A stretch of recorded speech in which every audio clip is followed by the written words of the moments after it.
Question number 1 part F है हमारे पास। Again एक क्वेश्चन जिसमें हमें थ्रू पार्शियल फ्रैक्शन जो है वो इंटीग्रेशन करनी है। तो यहाँ पर अब आप देखें डिनोमिनेटर को अगर आप गौर से देखते हैं तो पहली चीज़ आप ये बता सकते हैं कि ये क्वाड्रेटिक है, ठीक है। ये एक एक्स स्क्वायर माइनस 1 एक क्वाड्रेटिक फैक्टर है।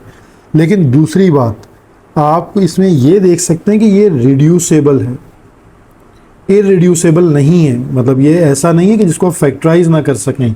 आप एक्स स्क्वायर माइनस 1 को ईजीली एक्स स्क्वायर माइनस 1 का स्क्वायर लिखकर फैक्टराइज कर सकते हैं एक्स माइनस 1 एक्स प्लस 1 में।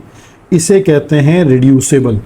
तो जब आपके पास ये रिड्यूस हो सकता है तो फिर आप इसको रिड्यूस करके यानी 1 अपॉन एक्स स्क्वायर माइनस 1 जो फैक्टर है आपके पास, इसको आप रिड्यूस करके लिख सकते हैं 1 अपॉन एक्स माइनस 1 और एक्स प्लस 1।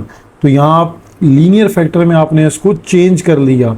तो जब लीनियर फैक्टर में चेंज कर लिया तो ये आपके पास आ गया a अपॉन एक्स माइनस 1 और plus b upon x plus 1।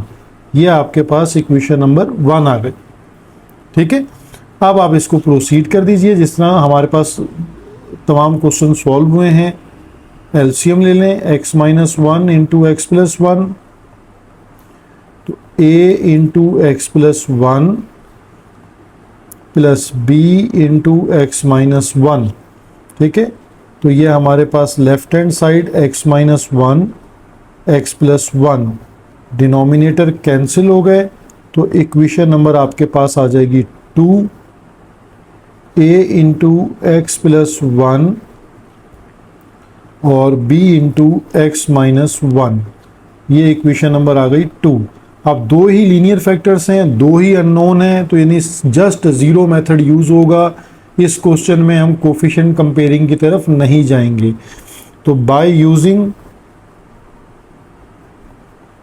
Zero method हम ज़ीरो मेथड को यूज़ करते हैं। पहला फैक्टर हमारे पास है when x minus 1 equal to 0। तो हम बता सकते हैं कि यहाँ से x की वैल्यू क्या आ जाएगी 1।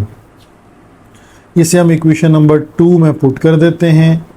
तो 1 इक्वल टू a 1 प्लस 1 और प्लस b 1 माइनस 1। तो देखें माइनस 1 प्लस 1 0।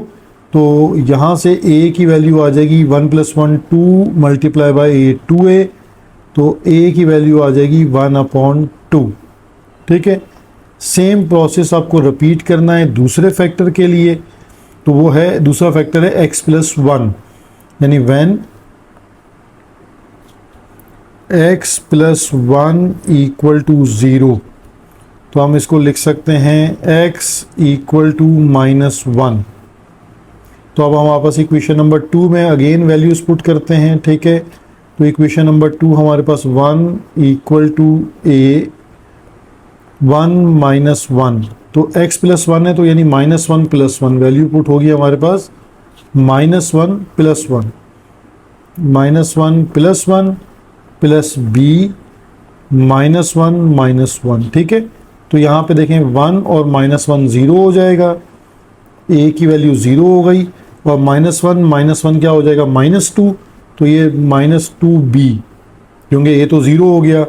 तो अब आपके पास आ जाएगा 1 upon minus 2 equals to b और इसको हम लिख सकते हैं ऐसे b equal to minus 1 upon 2। अब ये a और b दोनों की वैल्यूज़ आ गई, ठीक है। तो अब हमारे पास जो क्वेश्चन है वो हमने लिखा है इस तरह 1 अपॉन एक्स स्क्वायर माइनस 1 था dx, ये हमारा क्वेश्चन था। हमने इसको स्प्लिट कर लिया था 1 अपॉन एक्स माइनस 1 और एक्स प्लस 1 में, ठीक है। अब हमने इसको फिर लिखा था 1 over X minus 1 plus b upon x plus 1, ठीक है। अब a और b की वैल्यूज़ को पुट करते हैं और साथ ही इसमें हम इस इंटीग्रेशन कर लेंगे बोथ साइड, ठीक है। यानी एक स्टेप में मैंने काफ़ी सारे स्टेप्स एक साथ कर दिए हैं।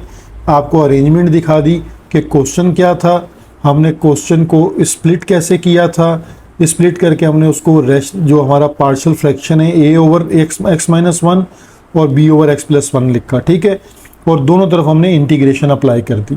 तो अब हम इसको सॉल्व करते हैं। ए की वैल्यू हमारे पास क्या थी, 1/2, यानी 1/2 divided by x minus one D x plus, और b की वैल्यू थी -1/2 x plus one D x, ठीक है। अब हम इसको इंटीग्रेट कर लेते हैं। 1/2 को हम बाहर निकाल लेते हैं, यानी 1/2 साइन ऑफ इंटीग्रेशन से पहले आ गया, और 1/x माइनस वन को हम इंटीग्रेट कर देंगे। इसी तरह माइनस का 1/2 बाहर आ गया, 1/x प्लस वन को हम इंटीग्रेट कर देंगे। तो लीनियर फैक्टर है, तो लीनियर फैक्टर की इंटीग्रेशन आपको बताइए कि ln के साथ हो जाती है, तो ln x माइनस वन, फिर 1/2 ln x प्लस वन, ठीक है जी। ये क्वेश्चन आपका यहाँ कंप्लीट हो जाता है। अब आप इसको थोड़ा सा मॉडिफाई कर सकते हैं, यानी इसमें से 1/2 को कॉमन ले सकते हैं, ठीक है, और 1/2 कॉमन लेकर ये आपके पास बन जाएगा ln x माइनस वन और ln x प्लस वन, ठीक है, यहाँ तक आ जाएगा। फिर आप यहाँ लॉग की प्रॉपर्टी अप्लाई कर सकते हैं। तो लॉग की प्रॉपर्टी है माइनस को वो फ्रैक्शन में चेंज कर देगी, यानी ln x minus one divided by x plus one, ऐसे लिख सकते हैं। और उसके बाद नेक्स्ट प्रॉपर्टी क्या है कि कोफिशिएंट को पावर में चेंज कर देती है, ठीक है, लॉग की जो प्रॉपर्टी है। तो यानी ln, और ये पावर आ गई 1/2, और यहाँ हमारे पास आ गया x माइनस वन और x प्लस वन, और प्लस c हम कर सकते हैं जो इसका कांस्टेंट ऑफ इंटीग्रेशन है। तो ये क्वेश्चन हमारे पास सॉल्व हो गया।